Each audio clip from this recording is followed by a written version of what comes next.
Iran में कत्ल होने वाले 9 पाकिस्तानियों की लाशें हुक्काम के हवाले कर दी गईं।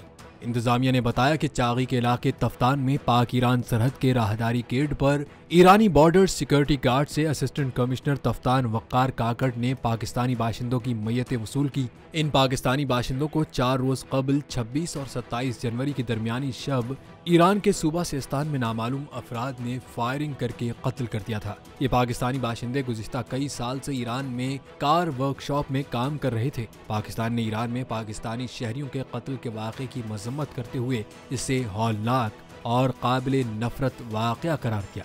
पाकिस्तान ने वाक़े की तहकीकात और घिनौने जुर्म में मुलविस अफराद का मुहासबा करने पर जोर देते हुए कहा था कि ईरानी हुक्काम के साथ राबते में है।